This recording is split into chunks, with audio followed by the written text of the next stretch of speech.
Good day, everyone. My name is Sheila Merolan Felicer, and I'm here to discuss to you about school as a learning community. So first, we need to define what is school learning community. A learning community is a group of people who share common interests in a topic or area, or a particular form of discourse about their phenomena. Tools and sense-making approaches for building collaborative knowledge and valued activities. It also provides a space and a structure for people to align around a shared goal. In 1990, publication about learning communities, creating connections among students, faculty, and disciplines. Faith Gabelnik et al.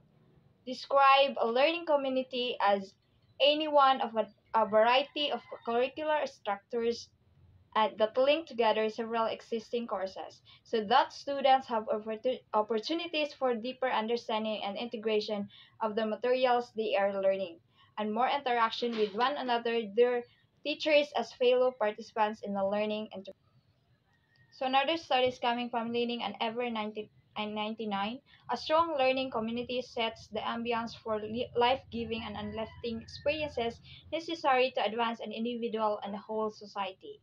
So there are four characteristics of learning community. One is sense of belonging. It is crucial for members to feel emotionally connected to the community. It involves creating an environment where individuals feel valued, accepted, and included. Number two is interdependence or reliance among the member. Interdependence means that the success of one individual is tied to the success of the group, and vice versa. Each person brings unique skills, perspective, and insights, and the community thrives when these diverse contributions are shared and valued. Three is trust among members. Trust is a fundamental characteristic that enables a learning community to function effectively. It involves the belief that others will act with integrity, keep commitments, and respect each other's ideas and opinions. Number four is faith or trust in the shared purpose of the community. A learning community is united by a shared vision or goal, and faith is this collective purpose strengthens commitment and collaboration.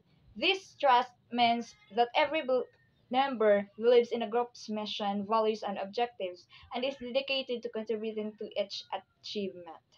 So what does a learning community do? So the learning community can connect people, can set goals and measure collective progress. It supports distributed leadership. It enables shared learning, and it accelerates progress towards impact at scale. So now we proceed to school as a learning community. A school as a learning community is a school environment where students, teachers, and parents work together to achieve common goals. The goal that creates a dynamic learning environment that values collaboration and communication. When people come together and work toward a common goal, a community is formed. In schools, that goal is learning. It seems almost right to label schools as learning communities. Bring groups of diverse people together with common goal of students' learning. Schools reflect the inherent characteristics of community. According to some studies, schools that function as learning communities enhance students' academic achievement, improve teacher morale, and foster deeper learning through collaborative practices. Teachers in these communities are encouraged to engage in professional development, share knowledge, and reflect on their teaching strategies, ultimately benefiting the entire educational system. According to John Dewey, it is often credited with creating the idea of schools and classroom as communities, and his approach is helpful in understanding what community means in the classroom. So there was an act that support school as a learning community, which is No Child Left Behind Act, requires schools, district, and state to develop academic programs that will increase students' proficiency in reading, math, and science. To learn at high levels, all students need to get the guidance and support of their teachers, families, and others in the community. So, community of practice. Community of practice are formed by people who engage in a process of collective learning in shared domain human endeavor. For example, a tribe learning to survive, a band of artists seeking new forms of expression, a group of engineers working similar problems, and a gathering of first-time managers helping each other cope. Communities of practice are groups of people who share a common concern or a passion for something they do and learn how to do it better as they interact regularly. It often focuses on sharing best practices and creating new knowledge to advance a domain of professional practice, and also it involves learning as a part of everyone. So while people have learned together through informal communities of practice throughout history, the primary use of the concept originated in learning theory. Cognitive anthropologists Jane Leave and Ethan Wenger coined the term community of practice when studying apprenticeships as the learning model. The term referred to the community as act that a living organism.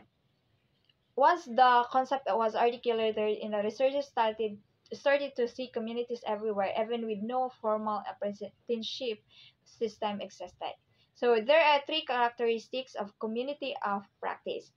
First one is domain. Community members have shared domain of interest, competence, and commitment that distinguishes them from others. Community members pursue these interests through joint activities, discussion, problem-solving opportunities, information sharing, and relationship building. Practice. Community members are actual practitioners in this domain of interest and build a shared repertoire of resources and ideas as they take back of their practice. Example of community of practice in school. First is the teacher professional learning community. Teachers often form community of practice to collaborate on instructional strategies, assess student performance, and engage in continuous professional development. For instance, a group of science teachers may meet regularly to share best practices for teaching scientific concepts, discuss classroom challenges, and reflect on their practices. This creates a culture of shared knowledge and improvements with the school. The next one is student study groups. Students can form community of practice around academic subjects where they work together to solve problems, share notes, and prepare for exam. For example, a group of high school students preparing for final exam in history may collaborate to discuss key events and help each other understand complex topics. Number three is parents and community engagement. In some schools, parents and local community members come together to support educational initiatives or school improvements efforts. So next is a community practice could involve parents and teachers working together to create after-school programs that support students' learning and community partnership that provide real-world experiences for students. Why communities of practice are important? According to Wenger, communities of practice provide five critical functions. They educate, they support, it cultivate, it encourage, it integrate success. So that's all for now, and I hope you learned a lot from this video, and goodbye.